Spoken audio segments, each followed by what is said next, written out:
Price lord, hallelujah. ದೇವರ ನಾಮಕ್ಕೆ ಸ್ತೋತ್ರವಾಗಲಿ. ಪ್ರಾರ್ಥನೆ ಮಾಡಿಕೊಳ್ಳೋಣ.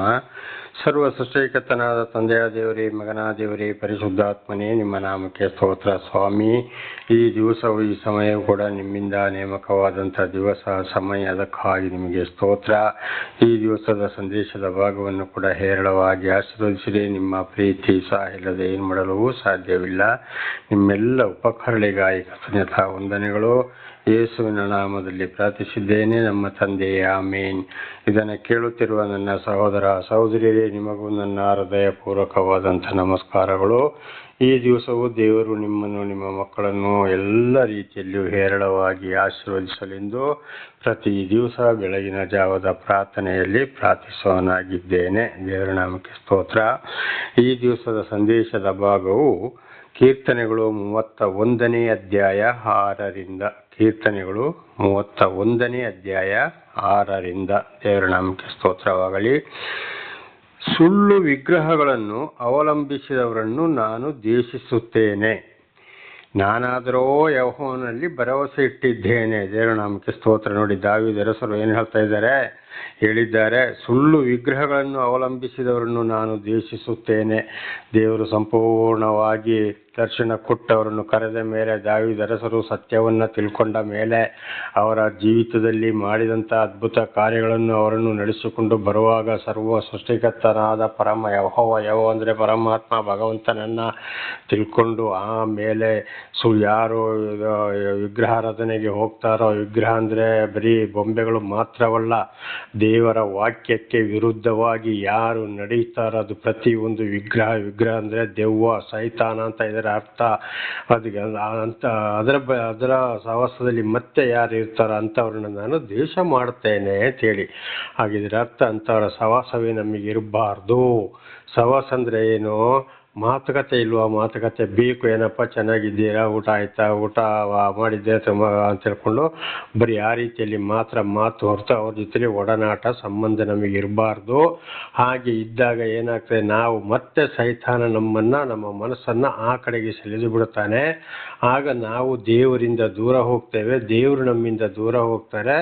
ಆವಾಗ ಮೊದಲಿಗಿಂತಲೂ ಬಹಳ ಕಷ್ಟ, ಸಂಕಟ, ದುಃಖಗಳನ್ನು ನಾವು ಅನುಭವಿಸಬೇಕಾಗ್ತದೆ. ಹಿಂದಿನ ಜೀವಿತದಲ್ಲಿ ಮಾಡಿದ್ದೇ ಸಾಕು, ಇನ್ನು ಮುಂದೆ ಆ ರೀತಿ ಆಗಬಾರದು.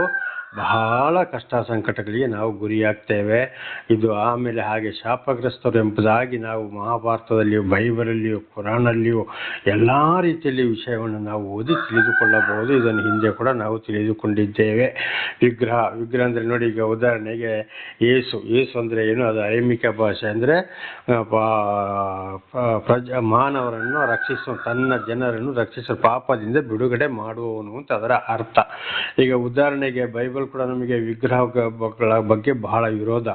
ಮನುಷ್ಯ ಮಾಡಿದಂಥ ಬೊಂಬೆಗಳಿಗೆ ಖಂಡಿತವಾಗಿ ಕೈ ಮುಗಿಬಿಡಿಯೋದು. ಇವತ್ತು ಒಂದು ಕಬ್ಬಿಣ ಇರ್ಬೋದು, ಬೆಳ್ಳಿ ಇರ್ಬೋದು, ಬಂಗಾರ ಇರ್ಬೋದು, ಮರ ಇರ್ಬೋದು, ಮಣ್ಣು ಇರ್ಬೋದು, ದೇವರು ಅಂತೇಳಿ ಮಾಡ್ಕೊಳ್ತಾರೆ. ಅದು ಖಂಡಿತವಾಗಿ ಅದಕ್ಕೆ ಏನಾದರೂ ಜೀವ ಇದೆಯಾ? ಮೂಗಿದೆ, ಉಸಿರಾಡ್ತದ, ಬಾಯಿ ಇದೆ, ಮಾತಾಡ್ತದ, ಇದು ಕುತ್ತಿಗೆ ಒಳಗೆ ಅದರ ಮಾತಲ್ಲಿ ಮಾತೇ ಇಲ್ಲ, ಅದರ ಬಾಯಲ್ಲಿ ಏನಾದರೂ ಸ್ವರ ಇದೆಯಾ? ತೆಗೆದ ಕಣ್ಣು ಅದು ಮುಚ್ಚಿದನ್ನ ತೆರೆಯುತ್ತದ? ಕಿವಿ ಇದ್ರು ಅದಕ್ಕೆ ಯಾವುದೇ ಕಿವಿಯೊಳಗೆ ಏನೇ ತಗೊಂಡು ಚುಚ್ಚಿದ್ರು ಅದೇನು ಅಯ್ಯೋ ಅಂತ ಹೊಡೆದ್ರು, ಬಡಿದ್ರು, ಕಡಿದ್ರು, ಏನೇ ಮಾಡಿದ್ರು ಒಂದು ಕಡೆಯಿಂದ ಒಂದು ಕಡೆಗೆ ಹೋಗ್ತದೆ. ಕಾಲಿದೆ, ಅದಕ್ಕೆ ನಡೀತದ. ಕೈ ಇದೆ, ಕೊಡ್ತದೆ, ತೆಕೊಳ್ತದ. ಬಾಯಿ ಇದೆ, ತಿಂತದ. ಯಾವುದೂ ಇಲ್ಲ. ಅದಕ್ಕೆ ಜ್ಞಾನವೇ ಇಲ್ಲ. ಉದಾಹರಣೆಗೆ ಇವತ್ತು ಯೇಸು ಅಂತ ಹೇಳ್ಕೊಂಡು ಒಂದೊಂದು ಸಭೆಯವರು ಏನು ಮಾಡ್ತಾರೆ, ಯೇಸುವಿನ ಬೊಂಬೆಯನ್ನು ಕೂಡ ಮಾಡ್ಕೊಳ್ತಾರೆ. ಜಾತ್ರೆ, ಹಬ್ಬ, ಹುಣ್ಣಿಮೆ ಅಂತ ಮಾಡ್ಕೊಳ್ತಾ ಇದ್ದಾರೆ, ಮೆರವಣಿಗೆ ಮಾಡ್ತಾ ಇದ್ದಾರೆ. ಇದು ಬಹಳ ದೊಡ್ಡ ತಪ್ಪು. ಯೇಸು ಅಂತ ಉದಾಹರಣೆಗೆ ಈಗ ಶಿವ, ಪರಮೇಶ್ವರ, ಶಿವ, ಜಗದೀಶ್ವರ ಅಂತ ಹೇಳ್ಕೊಂಡು ಎಲ್ಲ ಒಂದೇ. ಆದರೆ ಅಲ್ಲಿ ಶಿವ ಅಂತ ಮಾಡ್ಕೊಳ್ತಾರೆ, ಈಶ್ವರ ಅಂತ ಮಾಡ್ಕೊಳ್ತಾರೆ, ಪರಮೇಶ್ವರ ಅಂತ ಮಾಡ್ಕೊಳ್ತಾರೆ. ಏನೆಲ್ಲೋ ಬೊಂಬೆಗಳನ್ನ ಈಗಲೇ ಹೇಳಿದಾಗೆ ನಾನಾ ರೀತಿಯಲ್ಲಿ ಬಂಗಾರಗಳಿಂದ ಕೂಡ ಮಾಡ್ತಾರೆ. ಎಷ್ಟೆಷ್ಟೋ ಕೋಟಿ ಖರ್ಚು ಮಾಡಿ ಏನಾದರೂ ಮಾತಾಡ್ತದ ಅದು.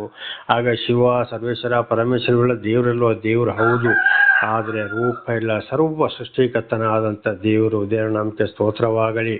ಈಗ ಉದಾಹರಣೆಗೆ ಪರಮಾತ್ಮನಿಗೆ ರೂಪ ಇದೆಯಾ? ಇಲ್ಲ. ಯಾರಾದರೂ ಕಂಡಿದ್ದಾರೋ? ಇಲ್ಲ. ಸಾಕ್ಷಾತ್ ಪರಬ್ರಹ್ಮನ ಯಾರು ಕಂಡಿದ್ದಾರೋ? ಇಲ್ಲ. ಹಾಗೆ ಶಿವ, ಈಶ್ವರ, ಪರಮೇಶ್ವರ, ಜಗದೀಶ ಯಾವುದಕ್ಕೂ ರೂಪ ಇಲ್ಲ. ಶ್ರೀಮನ್ನಾರಾಯಣ ಇಡೀ ಭಾರತ ದೇಶದಲ್ಲಿ ದೊಡ್ಡ ಪೂಜೆ, ಸತ್ಯನಾರಾಯಣ ಪೂಜೆ. ಈಗ ಅದು ಪೂಜೆ ಕೂಡ ಇಲ್ಲ, ಅದೊಂದು ಹೆಸರು ಅಷ್ಟೇ. ಸತ್ಯನಾರಾಯಣ, ಸತ್ಯ ಅಂದರೆ ವಾಕ್ಯ, ಅಂದರೆ ದೇವರು ವಾಕ್ಯವಾಗಿದ್ದಾನೆ, ವಾಣಿಯಾಗಿದ್ದಾನೆ. ನಾರ ಅಂದರೆ ನೀರು, ಆಯನ ಅಂದರೆ ನೀರಿನ ಮೇಲೆ ನಡೆದಾಡಿದವನು ಅಂತ. ಇದು ನಮ್ಮ ಸಂಸ್ಕೃತದಲ್ಲಿ ಭವಿಷ್ಯತ್ ಪುರಾಣದಲ್ಲಿ ಕೂಡ ಸ್ಪಷ್ಟವಾಗಿ 2ನೇ ಭಾಗದಲ್ಲಿ ಇದು ಬರೆಯಲ್ಪಟ್ಟಿದೆ. ಅದುವೇ ಇವತ್ತು ಸತ್ಯನಾರಾಯಣನೇ ಇಲ್ಲಿ ಯೇಸು ಆಗಿದ್ದಾನೆ, ಯೇಸುವೆ ಯೆಹೋವನಾಗಿದ್ದಾನೆ, ಎಲ್ಲವೂ ಒಂದೇ. ದೇವರ ನಾಮಕ್ಕೆ ಸ್ತೋತ್ರ. ಹಾಗೆ ಸತ್ಯ ದೇವರನ್ನು ನಾವು ಅರಿತುಕೊಂಡು ಖಂಡಿತವಾಗಿ ಮತ್ತೆ ಅವರ ಹೆಸರುಗಳನ್ನ ಹೇಳಿಕೊಂಡು ವಿಗ್ರಹಗಳನ್ನ ಮಾಡಿಕೊಳ್ಳೋರನ್ನು ನಾನು ದ್ವೇಷ ಮಾಡ್ತೇನೆ ಅಂತೇಳಿ ದಾವೀದ ಅರಸರು ಹೇಳಿದರು. ಹಾಗೆ ಇದು ನಮ್ಮ ಜೀವಿತಕ್ಕೂ ಕೂಡ ಬರೀ ಸೃಷ್ಟಿಯನ್ನು, ಸರ್ವವನ್ನು ಸೃಷ್ಟಿ ಮಾಡುವಾಗ ಆದಿಕಾಂಡ 1ನೇ ಅಧ್ಯಾಯವನ್ನು ನಾವು ನೋಡುವಾಗ ಇದನ್ನು ಆಗಾಗ ಬಹಳ ಸಲ ತಿಳಿದುಕೊಂಡಿದ್ದೇವೆ. ಆದರೆ ಆಗಾಗ ಒಂದೊಂದು ಸಲ ಒಂದೊಂದು ವಾಕ್ಯ ಬರುವಾಗ ಅದನ್ನು ಮತ್ತು ಮಾತಾಡಲೇಬೇಕಾಗ್ತದೆ. ಬರೀ ದೇವರು ಮಾತಿನ ಮೂಲಕ ಸರ್ವವನ್ನು 6 ದಿವಸದಲ್ಲಿ ಸೃಷ್ಟಿ ಮಾಡಿದರು. ದೇವರು ನಮಗೆ ಸ್ತೋತ್ರವಾಗಲಿ. ಯಾವುದೇ ರೂಪ ಕಾಣಲಿಲ್ಲ. ಆದರೆ ಒಂದೊಂದು ಯುಗದಲ್ಲಿ ಒಂದೊಂದು ರೀತಿಯ ಹೆಸರಿನಲ್ಲಿ ಮನುಷ್ಯನ ಅವತಾರವಿತ್ತಿ ಬಂದರು, ಊಟ ಮಾಡಿದರು, ಮನುಷ್ಯರ ಹಾಗೆ ನಿದ್ದೆ ಮಾಡಿದರು, ಎಲ್ಲ ಕಾರ್ಯಗಳನ್ನು ಅವರು ಮಾಡಿದರು. ವಾಪಸ್ ಅವರು ಏನಾದರೂ ಮರಣ ಹೊಂದಿದರು, ಪುನರುತ್ಥಾನಗೊಂಡರು, ಮೇಲಕ್ಕೆ ಏರಿ ಹೋದರು. ದ್ವಾಪರ ಯುಗದಲ್ಲಿ ಶ್ರೀಕೃಷ್ಣನಾಗಿ ಬಂದಾಗಿದ್ದು, ಈ ಕಲಿಯುಗದಲ್ಲಿ ಯೇಸು ಎಂಬ ನಾಮದಲ್ಲಿ ಕೂಡ ಬಂದಾಗಿದ್ದು ಇದುವೇ. ದೇವರ ನಾಮಕ್ಕೆ ಸ್ತೋತ್ರವಾಗಲಿ. ಹಾಗೆ ದೇವರಿಗೆ ಖಂಡಿತವಾಗಿ ರೂಪ ಇಲ್ಲ. ಯಾವುದಕ್ಕೂ ಅವರು ಅಗ್ನಿಸ್ತಂಭ ಒಂದು ಶಕ್ತಿ ಆಗಿದ್ದಾರೆ. ಅದನ್ನು ಇವತ್ತು ನಾವು ಏನು ಮಾಡಬೇಕಾಗಿದೆ, ದೇವರು ನಮಗೆ ದರ್ಶನ ಕೊಟ್ಟ ಮೇಲೆ ಅದೇ ರೀತಿಯಲ್ಲಿ ನಾವು ಅದನ್ನು ಪೂಜಿಸಬೇಕಾಗಿದೆ. ಪೂಜಿಸುವಂತಿಲ್ಲ, ಪ್ರಾರ್ಥನೆಯನ್ನು ಸಲ್ಲಿಸುವಂಥದ್ದು. ಅದಕ್ಕೆ ದಾವೀದರಸರು ಹೇಳಿದ್ರು, ಸುಳ್ಳು ವಿಗ್ರಹಗಳನ್ನು ಅವಲಂಬಿಸಿದವರನ್ನು ನಾನು ದ್ವೇಷಿಸುತ್ತೇನೆ. ಆಗ ನಮ್ಮ ಜೀವಿತದಲ್ಲಿ ಕೂಡ ಹಾಗೆ ಆಗಬೇಕು. ಇಂದಿನ ಜೀವಿತ ಕೂಡ ನಮ್ಮದು ಅದುವೇ. ಉದಾಹರಣೆಗೆ ನನ್ನ ಜೀವಿತ ಕೂಡ, ಎಲ್ಲರ ಜೀವಿತನೂ ಅದುವೇ ಆಗಿತ್ತು. ಆದರೆ ಈಗ ಅದನ್ನೆಲ್ಲ ಯೋಚನೆ ಮಾಡಿದಾಗ ಈ ಮಾಯಾ ಮಂತ್ರ, ಜ್ಯೋತಿಷ, ವಿಗ್ರಹಗಳ ಪೂಜೆಗಳು, ಇದೆಲ್ಲ ಈ ಮಾನವರು ಅಂತೇಳಿ ಅವರ ಕಾಲಿಗೆ ಬಿದ್ದಿದ್ದು, ಅವರಿಗೆ ದರ್ಶನ ಕೊಟ್ಟಿದ್ದು, ಆ ಪ್ರಸಾದ ತಿನ್ನೋದು, ಆ ತೀರ್ಥ ಕುಡಿಯೋದು, ಇದೆಲ್ಲ ಬರೀ ವೇಸ್ಟು. ಈಗ ಇಂಥ ಒಂದು ದೇವರು ಅದೆಲ್ಲದಿಂದ ಏನು ಮಾಡಿದ್ದಾರೆ, ಈಗ ನನ್ನನ್ನು ಬಿಡುಗಡೆ ಮಾಡಿದ್ದಾರೆ. ಹಾಗೆ ಇವತ್ತು ದೇವರು ಆದುಕೊಂಡವರನ್ನು ಕೂಡ ದೇವರು ಏನು ಮಾಡಿದ್ದಾರೆ, ಬಿಡುಗಡೆ ಮಾಡಿದ್ದಾರೆ. ಆಗ ನಾವು ಕೂಡ ಮುಂದಿನ ಜೀವಿತಕ್ಕೆ ಹೋಗಬಾರದು. ಇಂಥವರಿಗೆ ದೇವರು ಯಾರಿಗೆ ನಮಗೆ ಪಡಿಸ್ತಾರೋ ಅಂಥವ್ರನ್ನು ಕೂಡ ನಾವು ಎಚ್ಚರಿಸಬೇಕು. ಅದಕ್ಕೆ ದೇವರು ನಮಗೆ ದರ್ಶನವನ್ನು ಕೊಟ್ಟಿದ್ದಾರೆ. ಒಂದು ವೇಳೆ ಅವರು ಮಾತು ಕೇಳದಿದ್ದರೆ ಅವರಿಗೆ ಹೇಳಕ್ಕೆ ಹೋಗಬಾರ್ದು, ಅಲ್ಲಿಗೆ ಬಿಟ್ಟು ಬಿಡಬೇಕು.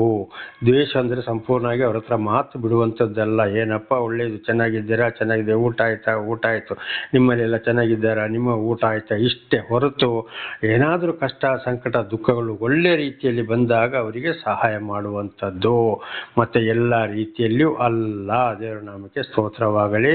ಎಲ್ಲ ಬುದ್ಧಿ ಇರೋವರಿಗೂ ಕೂಡ ಅಲ್ಲ, ಒಳ್ಳೆ ರೀತಿಯಲ್ಲಿ ಕಷ್ಟ ಸಂಕಟ ಜೀವಿಸುವಾಗ ಏನಾದರೂ ಕಷ್ಟ ದುಃಖಗಳು ಬಂದರೆ ಆಗ ಅವರಿಗೆ ಸಹಾಯ ಮಾಡುವಂಥದ್ದು. ಇದು ಮಾಡಲೇಬೇಕು. ಬೇರೆಯವರು ಹೋದಲ್ಲಿ ಬರುವುದು, ಕೂತ್ಕೊಳ್ಳೋದು, ಅವರೊಂದಿಗೆ ಹರಟೆ ಹೊಡೆಯೋದು, ಮತ್ತು ಅವ್ರ ಜೊತೆಲಿ ಅಲ್ಲಿ ಇಲ್ಲಿ ಟೂರ್ ಹೋಗುವಂಥದ್ದು, ಯಾವುದೇ ವ್ಯವಹಾರ ಇರಬಾರದು. ಹಾಗಿದ್ದರೆ ದೇವರಿಗೆ ಬೇಸರವಾಗಿ ದೇವರು ಅಂಥವರಿಂದ ದೂರ ಹೋಗ್ತಾರೆ. ಹಿಂದಿನ ಜೀವಿತದಿಂದಲೂ ಕಷ್ಟ ಸಂಕಟ ದುಃಖಗಳನ್ನು ಜಾಸ್ತಿ ಅನುಭವಿಸಬೇಕಾಗ್ತದೆ. ಅಲ್ಲಿ ದುಷ್ಟ ಶಕ್ತಿ ಸೈತಾನ ಅವರನ್ನು ಸೆಳೆಯುತ್ತಾನೆ. ಆದ್ದರಿಂದ ನಾವು ಇಂಥವರ ಜೊತೆಲಿ ಕೂಡ ಇರಬಾರ್ದು, ಬಹಳ ಎಚ್ಚರವಾಗಿರಬೇಕು. ದೇವರ ನಾಮಕ್ಕೆ ಸ್ತೋತ್ರವಾಗಲಿ. ಹಲ್ಲೆಲೂಯಾ. ನಾನಾದರೂ ಯೆಹೋವನಲ್ಲಿ ಭರವಸೆ ಇಟ್ಟಿದ್ದೇನೆ. ನೋಡಿ, ದಾವೀದರಸರು ಹೇಳಿದ್ದಾರೆ, ನಾನಾದರೂ ಆ ಪರಮಾತ್ಮನಲ್ಲಿ ಭರವಸೆ ಇಟ್ಟಿದ್ದೇನೆ. ಸರ್ವ ಸೃಷ್ಟಿಕರ್ತನಾದ ದೇವರು ದರ್ಶನ ಕೊಟ್ಟಿದ್ದಾರೆ, ತಿಳ್ಕೊಳ್ತಾ ಇದ್ದೇನೆ. ನಾನು ನಿನ್ನಲ್ಲಿ ಮಾತ್ರ ಭರವಸೆ ಇಟ್ಟಿದ್ದೇನೆ. ಹಾಗೆ ನಮಗೂ ಕೂಡ ದೇವರು ದರ್ಶನ ಕೊಟ್ಟ ಮೇಲೆ ಇದೆಲ್ಲವನ್ನ ತಿಳಿದು ದೂರ ಮಾಡಿ, ದೇವರ ವಾಕ್ಯಕ್ಕೆ ವಿರುದ್ಧವಾದ 10 ದಶಾಜ್ಞೆಗಳನ್ನು ಚೆನ್ನಾಗಿ ತಿಳಿದುಕೊಂಡು ದೂರ ಆಗಿ ನಾವು ಸರ್ವ ಸೃಷ್ಟಿಕರ್ತನಾದ ಪರಮಾತ್ಮ ಭಗವಂತನಲ್ಲಿ ಮಾತ್ರ ಭರವಸೆ ಇಡಬೇಕು ಹೊರತು ಬೇರೆ ಯಾವುದೇ ದೇವಸ್ಥಾನಗಳು, ಯಾವುದೇ ವಿಗ್ರಹಗಳು, ಮಾನವರಾಗಲಿ, ಅವರು ಎಂಥವರೇ ಆಗಲಿ ಖಂಡಿತವಾಗಿ ಭರವಸೆ ಇಡಬಾರ್ದು. ಅವರ ಹಿಂದೆ ಹೋಗಬಾರ್ದು. ಹೋಗಬಾರ್ದು, ಅವರನ್ನು ನಂಬಬಾರ್ದು. ದೇವರ ನಾಮಕ್ಕೆ ಸ್ತೋತ್ರವಾಗಲಿ. ಹಲ್ಲೆಲೂಯಾ. ಹಾಗೆ ನಮ್ಮ ಭರವಸೆ ಯಾರಲ್ಲಿ ಇರಬೇಕು? ದೇವರಲ್ಲಿಯೇ ಇರಬೇಕು. ದೇವರ ನಾಮಕ್ಕೆ ಸ್ತೋತ್ರ. 7ನೇ ವಚನ, ನಿನ್ನ ಕೃಪೆಯಲ್ಲಿ ಸಂತೋಷಿಸಿ ಉಲ್ಲಾಸದಿಂದಿರುವೆನು. ನೋಡಿ, ಆ ದೇವರಲ್ಲಿ ಸಂತೋಷಿಸಿ ದೇವರ ವಾಕ್ಯಗಳನ್ನು ಧ್ಯಾನ ಮಾಡಿಕೊಂಡಿದ್ದಾಗ ಅಲ್ಲೇ ನಮಗೆ ಸಂತೋಷ. ಈಗ ಉದಾಹರಣೆಗೆ ಈ ಥರ ಇವಾಗ ಬಹಳ ಕೆಟ್ಟ ಜನಗಳು, ಈಗ ಕೆಟ್ಟ ಅಭ್ಯಾಸ ಇರೋರು ಇದ್ದಾರೆ.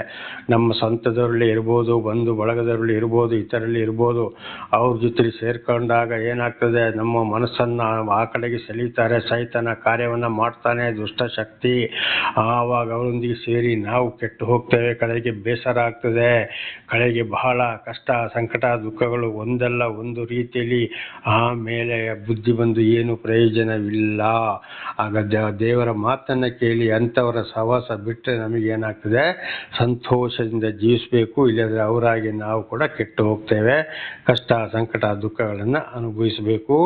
ದೇವರ ದರ್ಶನ ಕೊಟ್ಟ ಮೇಲೆ ದೇವರ ಮಾತನ್ನೇ ಕೇಳಿ ಹಿಂಬಾಲಿಸಿದಾಗ ನಾವು ಶಾಂತಿ, ಸಮಾಧಾನ, ಸಂತೋಷದಿಂದ ನಾವು ಜೀವಿಸಬಹುದು. ದೇವರ ನಾಮಕ್ಕೆ ಸ್ತೋತ್ರವಾಗಲಿ. ಈಗ ಒಬ್ಬೊಬ್ಬರು ಅದವರೆಗೆ ಬಹಳ ದುಡಿತಾರೆ, ಬಹಳ ಐಶ್ವರ್ಯವಂತರು. ಅಲ್ಲಿ ಶಾಂತಿ ಇಲ್ಲ, ಸಮಾಧಾನ ಇಲ್ಲ, ಯಾವುದೇ ಇಲ್ಲ. ಕಾರಣ ಯಾಕೆ? ಅವರಲ್ಲಿ ಏನೇ ಇದ್ದರೂ ಅವರು ದುಷ್ಟಶಕ್ತಿಯ ಸಹವಾಸದೊಂದಿಗಿದ್ದಾರೆ, ಲೋಕದಲ್ಲಿದ್ದಾರೆ. ದೇವರ ಮಾತನ್ನು ಕೇಳೋರಲ್ಲ, ಅದರಂತೆ ನಡೆಯೋರು ಕೂಡ ಅಲ್ಲ. ಬಾಯಲ್ಲಿ ಹೇಳ್ಬೋದು ನನಗೆ ಅಷ್ಟು ಭಕ್ತಿ ಇದೆ, ಇಷ್ಟು ಭಕ್ತಿ ಇದೆ, ಏನೇ ಇದೆ, ಆದರೂ ಸಂತೋಷವಿಲ್ಲ. ಅವರಿಗೆ ರಾತ್ರಿ ಸರಿಯಾದ ನಿದ್ದೆ ಇಲ್ಲ. ಅವರಿಗೆ ಹೆದರಿಕೆ ಇರ್ತದೆ.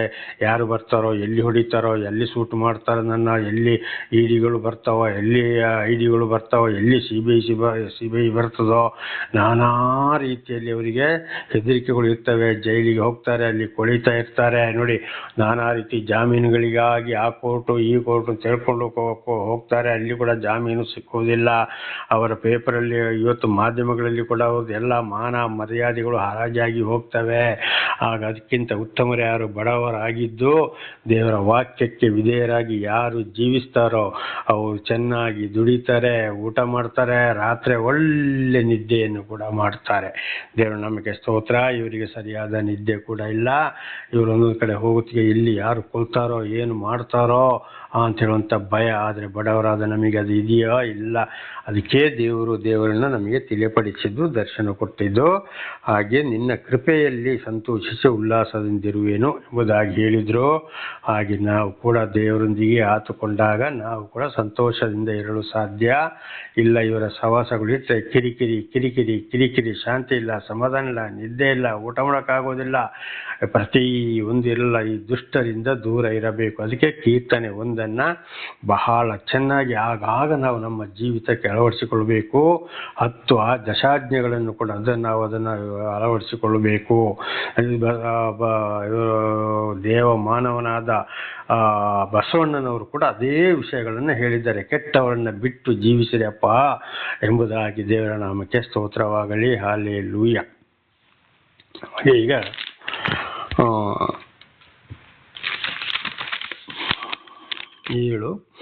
ನಾನು ಕುಗ್ಗಿ ಹೋಗಿರುವವರನ್ನು ನೋಡಿ ನನ್ನ ಬಾಧೆಗಳನ್ನು ನೀನು ಲಕ್ಷ್ಯಕ್ಕೆ ತಂದುಕೊಂಡಿಯಲ್ಲ. ನೋಡಿ, ದೇವರ ನಮಗೆ ಸ್ತೋತ್ರವಾಗಲಿ. ದಾವೀದನ ಹೆಸರು ಕೂಡ ಬಹಳ ಕಷ್ಟ, ಸಂಕಟ, ದುಃಖ, ಬಡತನದಲ್ಲಿ ಜೀವಿಸಿದರು. ಅರಸನಾಗಿದ್ದರೂ ಕೂಡ ಬಹಳ ಶಿಕ್ಷೆ ಬಂತವರಿಗೆ. ಆಗ ದೇವರು ಏನು ಮಾಡಿದ್ರು? ಅದನ್ನು ಲಕ್ಷ್ಯಕ್ಕೆ ತೆಗೆದುಕೊಂಡಿಯಲ್ಲ, ದೇವರೇ ಸಹಾಯಕನಾಗಿ ನಿಂತರು.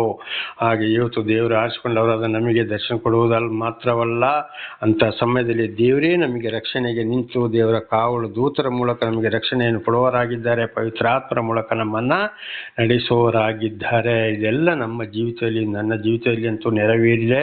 ಪ್ರತಿ ಒಂದು ವಾಕ್ಯಗಳು ನೆರವೇರುತ್ತಲೇ ಇದೆ. ಹಾಗೆ ಇವತ್ತು ದೇವರ ಸತ್ಯ ಸುವಾರ್ತೆಯನ್ನು ಕೇಳುವರಾದ ನೀವು, ನಿಮ್ಮ ಮೇಲೆ ಇಟ್ಟಿರುವ ದೇವರ ಒಂದು ಪ್ರೀತಿಗಾಗಿ ದೇವರಿಗೆ ಸ್ತೋತ್ರ, ನಮಸ್ಕಾರ, ಧನ್ಯವಾದಗಳನ್ನು ಸಲ್ಲಿಸಿ, ದಯವಿಟ್ಟು ಈ ವಿಗ್ರಹಧನೆ, ಮಾಟ, ಮಾಯ, ಮಂತ್ರ, ಸುಳ್ಳು ವಿಗ್ರಹಗಳು ಯಾವುದಕ್ಕೂ ಹೋಗಬೇಡಿ. ಪೂಜೆ ಪುರಸ್ಕಾರ ಮಾಡಬೇಡಿ. ಮಾನವರು ಅಂತ ದೇವರನ್ನು ಹುಡುಕಿಕೊಂಡು ಎಲ್ಲೆಲ್ಲೇ ಹೋಗಬೇಡಿ.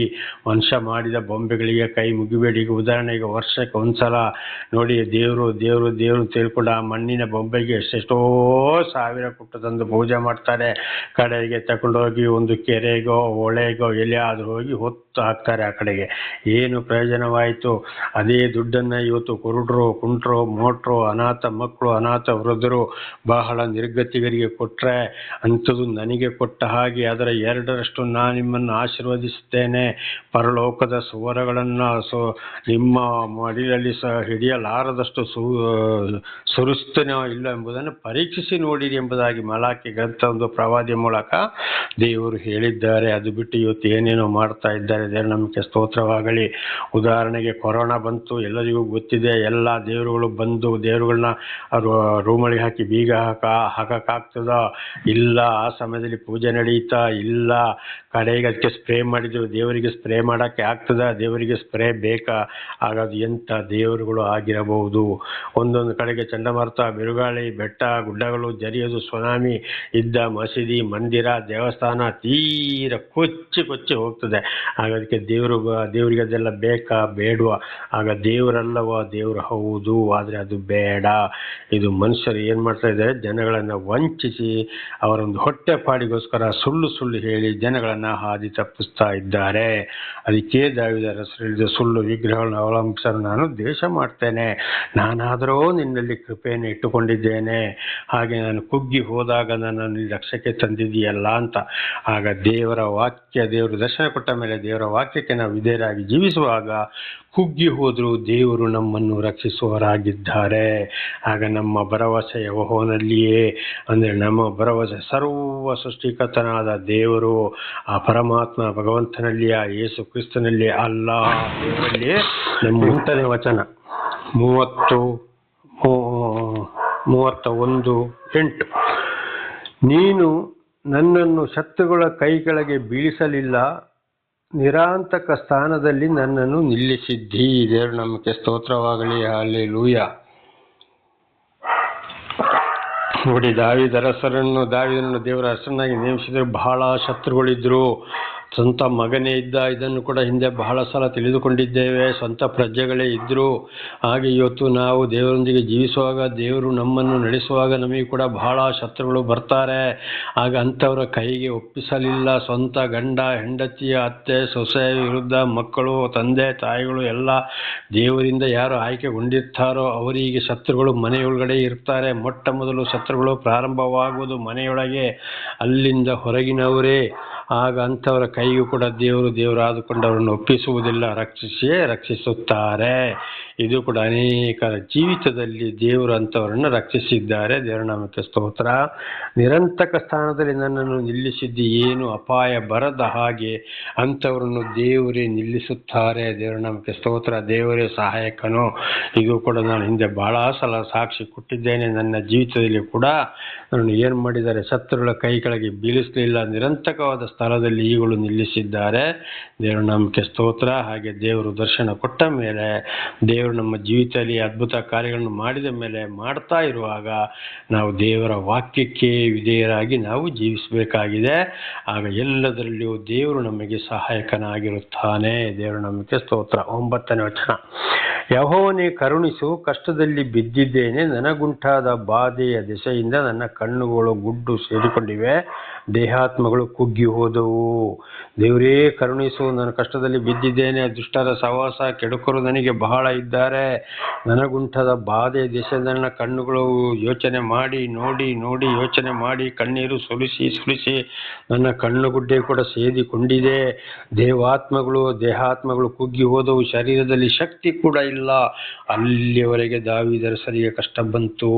ಸ್ವಂತ ಮಗನಿಂದಲೇ, ಇತರರಿಂದಲೇ, ಅಂದರೆ ಸತ್ಯವನ್ನು ಹೇಳಿದಕ್ಕೆ, ಸತ್ಯವನ್ನು ತಿಳಿಸಿದಕ್ಕೋಸ್ಕರ.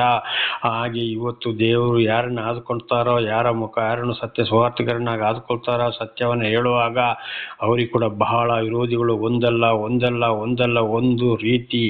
ಗಂಡನಿಗೆ ಹೆಂಡತಿ, ಹೆಂಡತಿಗೆ ಗಂಡ, ಅತ್ತೆಗೆ ಸೊಸೆ, ಸೊಸೆಗೆ ಅತ್ತ, ತಂದೆ ತಾಯಿಗಳಿಗೆ ಮಕ್ಕಳು, ಮಕ್ಕಳಿಗೆ ತಂದೆ ತಾಯಿಯಂದಿರು, ಇತರರು ಕೂಡ ಬಹಳ ಕಷ್ಟ. ಹಿಂಗೆ ಸಂಕಟ ಅಂದರೆ ಅವ್ರಿಗೆ ಸತ್ಯವನ್ನು ಅವರಿಗೆ ಕೇಳೋಕ್ಕಾಗೋದಿಲ್ಲ, ಇವರಿಂದಾಗಿ ಲಾಭ ಇಲ್ಲ, ನಮ್ಮನ್ನು ಕೆಡಿಸಿಬಿಡ್ತಾರೆ ಅಂತೇಳಿ ನಾನಾ ಥರದ ಶಿಕ್ಷೆ ಬಂದೇ ಬರುತ್ತದೆ. ಅದಕ್ಕೆ ಕುಗ್ಗಿ ಹೋದವು. ಅದಕ್ಕೆ ದಾವೀದರಸರು ಪ್ರಾರ್ಥನೆ ಮಾಡಿದ್ರು, ಇಂಥ ಕಷ್ಟಗಳು ದೇವರು ಆದುಕೊಂಡವರಿಗೂ ಕೂಡ ಬರ್ತದೆ. ಕೆಲವರು ನಾನು ದೇವರ ಮನುಷ್ಯ, ನಾನಂತವನು ಇಂಥವನು, ನಾವು ಭಾಳ ಚೆನ್ನಾಗಿದ್ದೇವೆ ಅಂತ ಹೇಳ್ತಾರೆ. ಆದರೆ ಮತ್ತೆ 4ನೇ ಅಧ್ಯಾಯದಲ್ಲಿ ನೋಡುವಾಗ ಇವರು ಸೈತಾನನೇ ಸಹವಾಸದಲ್ಲಿ ಇದ್ದಾರೆ ಹೊರತು ದೇವರ ಸಹವಾಸದಲ್ಲಿ ಇಲ್ಲ. ದೇವರು ತಿಳಿಯಪಡಿಸಿದ್ರು, ಆದರೆ ದೇವರ ಕಡೆಗೆ ಬರಲಿಲ್ಲ. ಲೋಕದ ಕಡೆಗೆ ಆಡಂಬರ ಜೀವನ ಮಾಡಿಕೊಂಡು ಮನೆಗಾಗಿ, ದೊಡ್ಡ ದೊಡ್ಡ ಮೊಬೈಲ್ಗಳಿಗಾಗಿ, ಗಾಡಿಗಳಿಗಾಗಿ ನಾನಾ ಥರ ಸ್ಟೈಲ್ ಮಾಡಿಕೊಂಡು ಈ ಪ್ರಾಪಂಚಿಕ ವಿಷಯದಲ್ಲೇ ಇದ್ದಾರೆ. ಎಷ್ಟೆಷ್ಟೋ ಬೋಧನೆ ಮಾಡ್ಬೋದು, ಏನೋ ಮಾಡ್ಬೋದು, ಸಾಕ್ಷಿ ಕೊಡ್ಬೋದು. ಖಂಡಿತವಾಗಿದ್ದರೆ ಅನೇಕ ಪಾಲು ಸುಳ್ಳಾಗಿದೆ. ಇವರಲ್ಲಿ ಸೈತಾನ ಕಾರ್ಯವನ್ನು ಮಾಡ್ತಾ ಇದ್ದಾನೆ.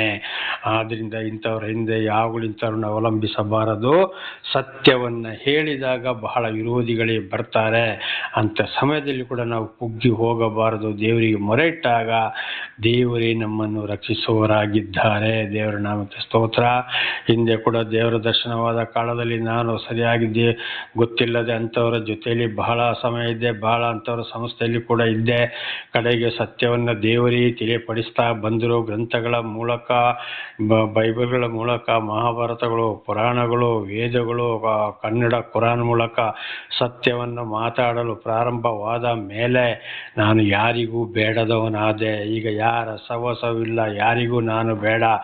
ದೇವರು ಅಂಥವರಿಂದ ನನ್ನನ್ನು ಕೂಡ ದೂರ ಮಾಡಿದ್ದಾರೆ.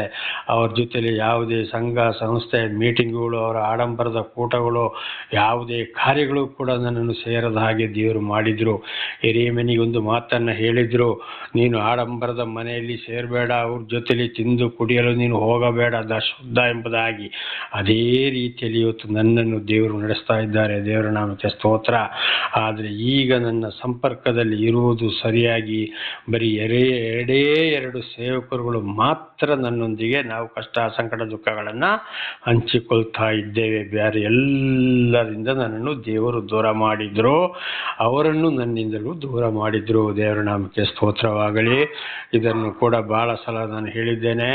ಈ 31 ವರ್ಷ ದೇವರೊಂದಿಗೆ ಜೀವಿಸುವ ಜೀವಿತದಲ್ಲಿ ಎಲ್ಲವನ್ನು ನೋಡಿದಾಗ ಈಗ ಬರೀ ಒಂದು 8 ಜನರು ಮಾತ್ರ ಇದರ ಜೊತೆ ಸಹವಾಸದಲ್ಲಿ ಇದ್ದಾರೆ.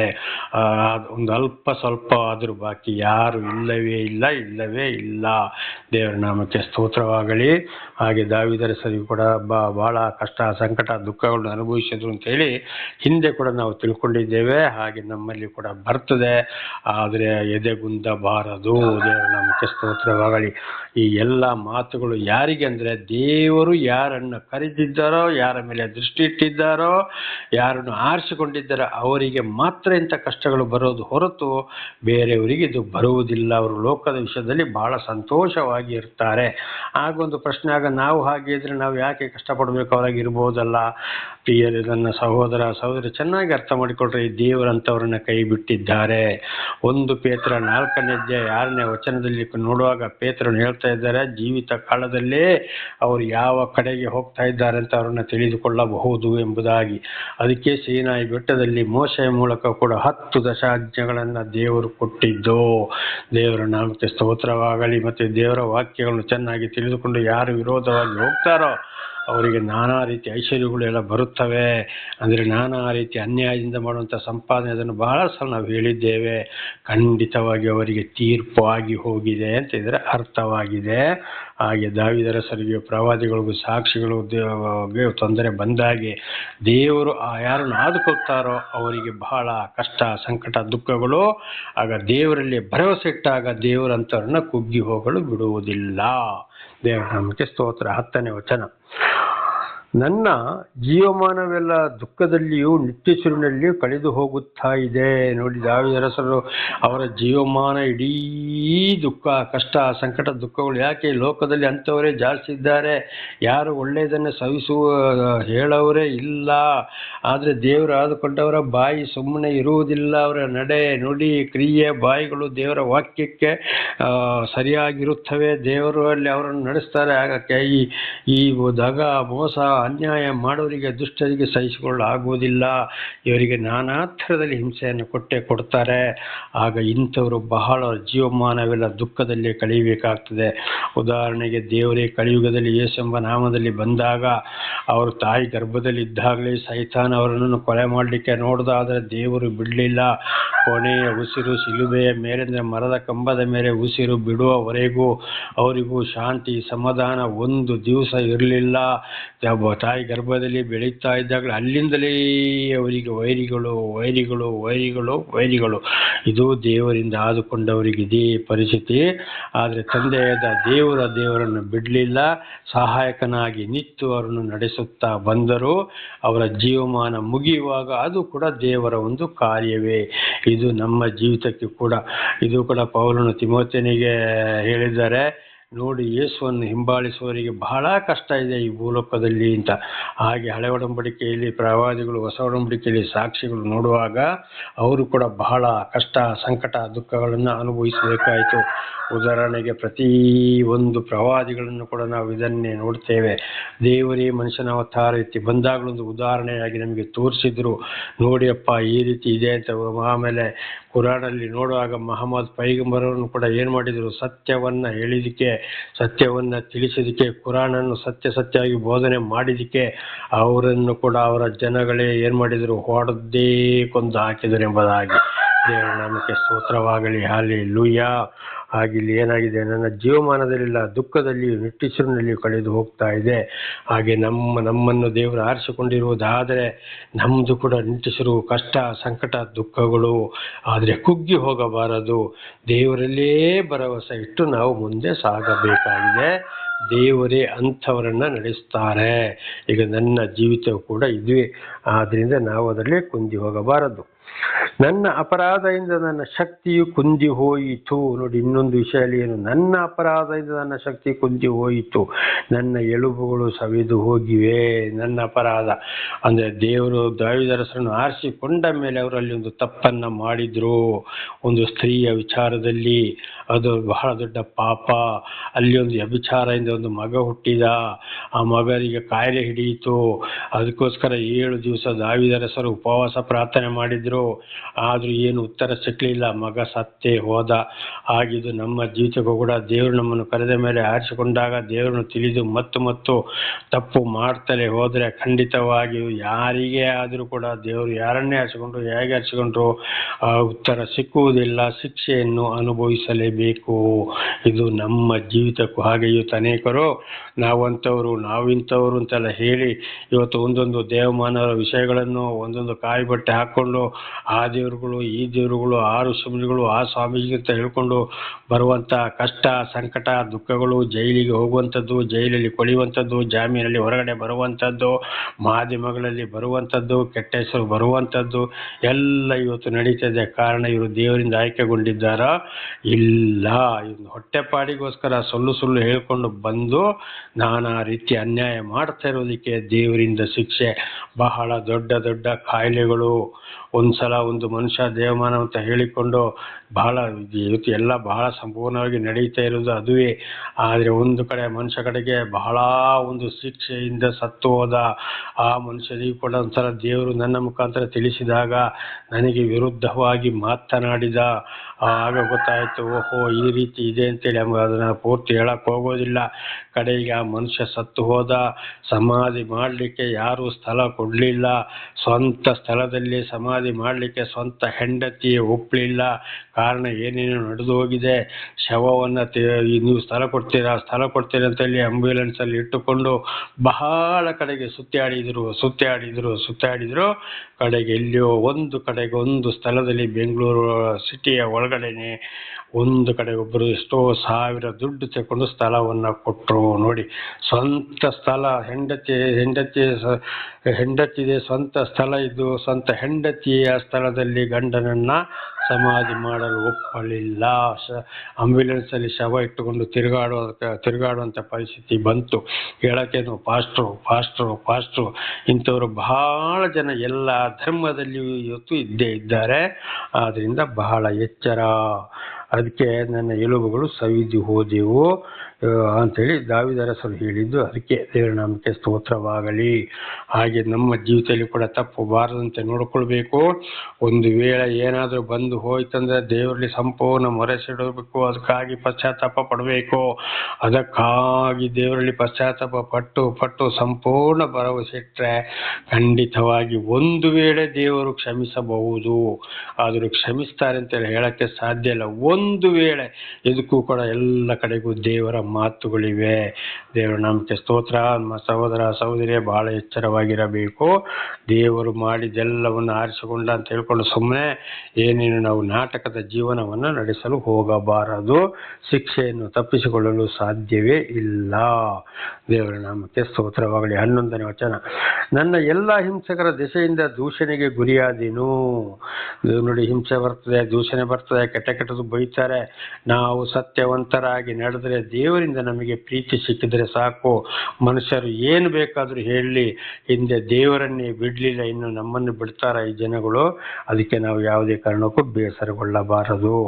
ವಿಶೇಷವಾಗಿ ನೆರೆಯವರು ನನ್ನನ್ನು ನಿಂದಿಸುತ್ತಾರೆ. ನೋಡಿ, ದೂರದವರಾದರೂ ಸಂತೋಷ ಪಡ್ಬೋದು.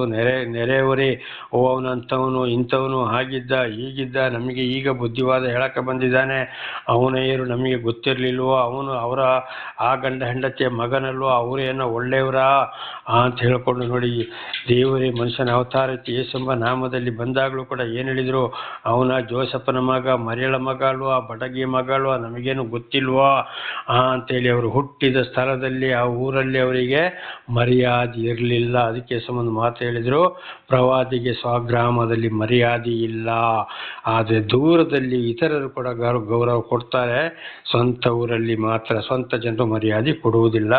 ಅದಕ್ಕೂ ನಾವು ಬೇಸರ ಆಗಬಾರ್ದು. ಇದು ಕೂಡ ಇವತ್ತು ನನ್ನ ಕುಟುಂಬ, ನನ್ನ ಸಂಸಾರದಲ್ಲಿ ಆಗಿದ್ದು ಕೂಡ ಇದೇ ವಿಚಾರ. ಕುಟುಂಬದಲ್ಲೆಲ್ಲ ನನ್ನ ಸಂಸಾರದಲ್ಲಿ ಆಗಿದ್ದು ಇದೇ ವಿಚಾರ. ದೇವರ ನಮಗೆ ಸ್ತೋತ್ರ. ನನ್ನ ಪರಿಚಿತರಿಗೆ ನನ್ನಲ್ಲಿ ಭೀತಿಯುಂಟಾಗಿದೆ. ನೋಡಿ, ಅವರಿಗೆ ಯಾಕೆ, ಅಯ್ಯೋ ಇವನು ಇಟ್ಟರೆ ನಮಗೆ ಉದ್ಧಾರ ಇಲ್ಲ, ನಮಗೆ ಯಾವುದು ಲಾಭ ಇಲ್ಲ, ಇವನಿಂದಾಗಿ ನಾವು ಕೆಟ್ಟು ಹೋಗ್ತೇವೆ, ಆದ್ದರಿಂದ ಇವನನ್ನು ಏನಾದರೂ ಮಾಡಿ ಮುಗಿಸ್ಲೇಬೇಕು ಅಂತ ಒಂದು ಯೋಚನೆಯನ್ನು ಮಾಡಿರ್ತಾರೆ. ಯೇಸು ಸ್ವಾಮಿಗೆ ದೇವರಿಗೂ ಬಂದಿದ್ದು ಅದೇ. ಅವರ ಪ್ರವಾದಿ ಸಾಕ್ಷಿಗಳು ಇವತ್ತು ದೇವರಿಂದ ಆದುಕೊಂಡು ಸತ್ಯ ಸುವಾರ್ತಿಕರು ಯಾರಿದ್ದಾರೋ ಅವರಿಗೆ ಕೂಡ ಇದುವೇ, ನನ್ನ ಜೀವಿತದಲ್ಲಿ ಕೂಡ ಇದುವೇ. ದೇವರ ನಾಮಕ್ಕೆ ಸ್ತೋತ್ರವಾಗಲಿ. ನನ್ನನ್ನು ದಾರಿಯಲ್ಲಿ ಕಂಡವರೆಲ್ಲರೂ ಓರೆಯಾಗಿ ಹೋಗುತ್ತಾರೆ. ಅಂಥವ್ರನ್ನ ಕರೆಯೋರಿಲ್ಲ, ಮಾತಾಡೋರಿಲ್ಲ, ಒಂದು ಟೀ ಇಲ್ಲ, ಏನಪ್ಪ ಚೆನ್ನಾಗಿದ್ದೀಯಾ ಅಂತ ಇಲ್ಲ. ಓರೆ ನೋಡ್ಕೊಂಡೆ, ಅವನೊಬ್ಬ ಬಂದ ಸತ್ಯವನ್ನು ದೇವರ ಮಾತು ಮಾತಾಡೋವನು, ಇವನೊಬ್ಬ ದೇವರನ್ನು ಕಂಡವರು, ಮತ್ತೆ ಯಾಕೆ ಅವನು ಆಗಿರಬೇಕು ಅಂತ ಹೇಳಿ ಮಾತಾಡೋರಿಲ್ಲ. ಮುಖ ಹಾಕಿ ಬೆನ್ನು ಹಾಕಿ ನಿಲ್ಲವರಾಗಿದ್ದಾರೆ, ದೂರ ಹೋಗೋರು ಕೂಡ ಆಗಿದ್ದಾರೆ. ಹಾಗೆ ಇವತ್ತು ಮೊದಲು ನಡೆದಿದ್ದು ಅದೇ. ಇವತ್ತು ಕೂಡ ಸತ್ಯವನ್ನ ಇದ್ದ ಹಾಗೆ ಮಾತಾಡೋರು ಕೂಡ ಯಾರಿಗೂ ಬೇಡ, ಹೆಂಡತಿಗೂ ಬೇಡ, ಗಂಡನಿಗೂ ಬೇಡ, ಯಾರಿಗೂ ಇರು ಬೇಡವೇ ಬೇಡ. ಆದರೆ ದೇವರಂಥವ್ರನ್ನ ಎಂದಿಗೂ ಕೈ ಬಿಡುವುದಿಲ್ಲ. ಒಂದಲ್ಲ ಒಂದು ದಿವಸ ಇವರ ಬೆಲೆ ಅವರಿಗೆ ಗೊತ್ತಾಗ್ತದೆ. ದೇವರ ನಾಮಕ್ಕೆ ಸ್ತೋತ್ರವಾಗಲಿ. ಇದು ನಾಳೆಗೂ ಮುಂದುವರಿಯುವುದು. ಪ್ರಾರ್ಥನೆ ಮಾಡಿಕೊಳ್ಳೋಣ. ಸರ್ವ ಸೃಷ್ಟಿಕರ್ತನ ತಂದೆಯ ದೇವರೇ, ಮಗನ ದೇವರೇ, ಪರಿಶುದ್ಧಾತ್ಮನೇ, ನಿಮ್ಮ ನಾಮಕ್ಕೆ ಸ್ತೋತ್ರ. ಇವತ್ತಿನ ಈ ಒಂದು ಸಂದೇಶವನ್ನು ನನ್ನ ಸಹೋದರ ಸಹೋದರಿ ನೀವು ತಿಳಿಸಿದ್ದೀರಿ. ಇದನ್ನೆಲ್ಲವನ್ನು ಅವರು ಚೆನ್ನಾಗಿ ಕೇಳಿ ಅರ್ಥ ಮಾಡಿಕೊಂಡು ನಿಮ್ಮ ವಾಕ್ಯಕ್ಕೆ ವಿಧೇಯರಾಗಿ ಜೀವಿಸಿ ಆಶೀರ್ವಾದ ಹೊಂದಲು, ಅವರ ಮಕ್ಕಳನ್ನು ಅದೇ ಮಾರ್ಗದಲ್ಲಿ ನಡೆಸಲು ಅವರಿಗೆ ವಿಶೇಷವಾದ ಶಾಂತಿ, ಸಮಾಧಾನ, ಆರೋಗ್ಯ, ಜ್ಞಾನವನ್ನು ಅನುಗ್ರಹಿಸಿರಿ. ಅವರ ಮಕ್ಕಳು ಮತ್ತು ಅವರೆಲ್ಲರೂ ಇತರರಿಗೆ ಸಾಕ್ಷಿ ಕೊಡುವಂತಾಗಲಿ. ಈ ವಾಕ್ಯಗಳಲ್ಲಿ ಅವರು ಏನಾದರೂ ತಪ್ಪಿ ಹೋಗಿದ್ದರೆ ಕ್ಷಮಿಸಿರಿ. ಪಾಪ ಪರಿಹಾರ, ರಕ್ಷಣೆ ನಿಮ್ಮಿಂದಲೇ. ನಿಮ್ಮ ಪ್ರೀತಿ ಸಹಾಯ ಇಲ್ಲದೆ ಯಾರಿಗೂ ಏನು ನಡೆಯಲು ಆಶೀರ್ವಾದ ಹೊಂದಲು ಕೂಡ ಸಾಧ್ಯವಿಲ್ಲ. ಆದ್ದರಿಂದ ನಿಮ್ಮೆಲ್ಲ ಉಪಕಾರಗಳಿಗಾಗಿ ಕೃತಜ್ಞತಾ ವಂದನೆಗಳು. ಯೇಸುವಿನ ನಾಮದಲ್ಲಿ ಪ್ರಾರ್ಥಿಸಿದ್ದೇನೆ, ನಮ್ಮ ತಂದೆಯ ಆಮೇನ್. ಇದನ್ನು ಕೇಳುತ್ತಿರುವವರೆಲ್ಲ ನನ್ನ ಸಹೋದರ ಸಹೋದರಿ, ನಿಮ್ಮನ್ನು ನಿಮ್ಮ ಮಕ್ಕಳನ್ನು ಕೂಡ ಎಲ್ಲ ದೇವರು ಎಲ್ಲ ರೀತಿಯಲ್ಲಿ ಹೇರಳವಾಗಿ ಆಶೀರ್ವದಿಸಲಿ. ಆಮೇನ್.